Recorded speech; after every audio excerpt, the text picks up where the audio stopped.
Okay. ഈ ഒരു model question 2019 CGL പ്രിലിംസിന് ഓൾമോസ്റ്റ് മിക്ക ഷിഫ്റ്റിനും ഉണ്ടായിരുന്ന ക്വസ്റ്റ്യൻ ആണ്.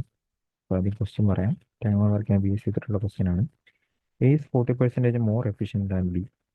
C is 20% efficient than B, less efficient than B. അവർ ഒന്നിച്ച് വർക്ക് ചെയ്യുമ്പോൾ 3 പേർക്കും കൂടി ആ ഒരു ടാസ്ക് 20 മണിക്കൂർ കൊണ്ട് കംപ്ലീറ്റ് ചെയ്യും. അങ്ങനെയാണെങ്കിൽ എക്ക് ഒറ്റയ്ക്ക് 35% ടാസ്ക് എത്ര മണിക്കൂർ കൊണ്ട് കംപ്ലീറ്റ് ചെയ്യാനാണ് ചോദിച്ചിരിക്കുന്നത്. അപ്പോൾ A is 40% more efficient than B എന്ന് പറഞ്ഞിട്ടുണ്ട്. 40%ന് കറസ്പോണ്ടിങ് ആയിട്ടുള്ള ഫ്രാക്ഷൻ എടുത്തു കഴിഞ്ഞാൽ 2/5 ആണ്. അതിനർത്ഥം ബി 5 ആകുമ്പോൾ എഫിഷ്യൻറ്റ് ദാൻ ബി എന്നാണ് പറഞ്ഞത്. അപ്പോൾ ആ ഡിനോമിനേറ്ററിൽ കിടക്കുന്ന ഐറ്റം ആയിരിക്കും ബി. അപ്പോൾ ബി 5 ആകുമ്പോൾ എന്റെ വാല്യൂ അതിനേക്കാളും 2 കൂടി 7 ആയിരിക്കും. അപ്പോൾ A is to B ratio നമുക്ക് 7:5 എന്ന് പറയാം. Then C is 20% less than B ആണ്. C 20% less than B. 20% corresponding ആയിട്ടുള്ള ഫ്രാക്ഷൻ എടുത്തു കഴിഞ്ഞാൽ 1/5 ആണ്. ബി 5 ആകുമ്പോൾ അതിനേക്കാളും 1 കുറവായിരിക്കും എന്തെന്ന് പറയുന്നത് നമ്മുടെ സി എന്ന് പറയുന്നത്.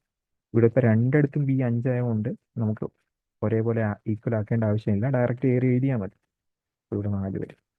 ഓക്കെ, അപ്പോൾ ഇവിടെ 4 വരും. ബി 5 ആകുമ്പോൾ അതിനേക്കാളും 1 കുറവായിരിക്കും സി.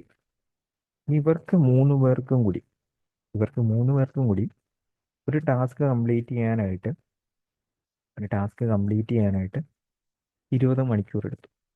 ഓക്കെ, ഇത് ഇവരുടെ എഫിഷ്യൻസിയാണ് 7, 5, 4 എന്ന് പറയുന്നത്. സോ ടോട്ടൽ 20 ദിവസം കൊണ്ട് 7, 5, 4, 5, 4, 9, 16 ആയിരിക്കും.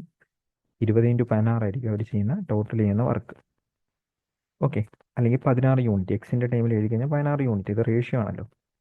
ഇനി ഈ ടോട്ടൽ വർക്കിൻ്റെ 35% ചെയ്യാനായിട്ട് എത്ര ദിവസം എടുക്കുമെന്നാണ് ചോദിച്ചിരിക്കുന്നത്. ആർക്ക്? എക്ക്. എന്റെ എഫിഷ്യൻസി എത്രയാണ് വരുന്നത്? 7 ആണ്. ഓക്കെ, ഞാനാണെങ്കിൽ 20ഉം 100ഉം കൂടി കട്ട് ചെയ്തു, 5 വന്നു. 7x5 35ഉം കട്ട് ചെയ്തു. സോ ബാക്കി പോയിട്ട് 16 ആണ് വരുന്നത്. സോ 16 അവർ ആയിരിക്കും ഈ ഒരു ക്വസ്റ്റ്യൻ്റെ ഫൈനൽ ആൻസർ ആയിട്ട് വരുന്നത്.